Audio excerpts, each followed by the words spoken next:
Are you going into college and maybe you're worried about making friends, or you just want to make new friends this year? Let me give you my tips and tricks on how to make friends at college. The biggest thing for those first few weeks is really just getting involved and getting to know people. You can do this by talking in your classes, maybe talking to people in residence, when you see people, introduce yourself, and just getting yourself out there.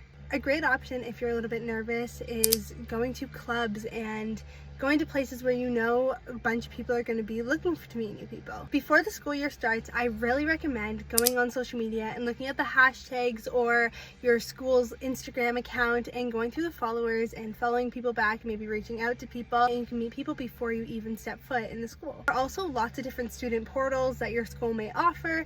St. Lawrence has a great one in slc.me, and you can access that and meet and connect with people.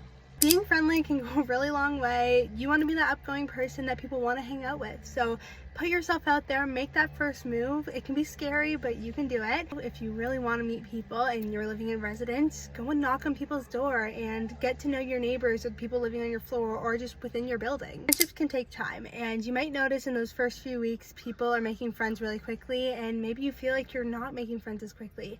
Give it time. You're gonna find your people. It might take some time and it might take some experimenting. All want to make friends, so put yourself out there. Say hi, introduce yourself. That can go a long way on its own. So take a risk, put yourself out there, and I wish you the best of luck this school year.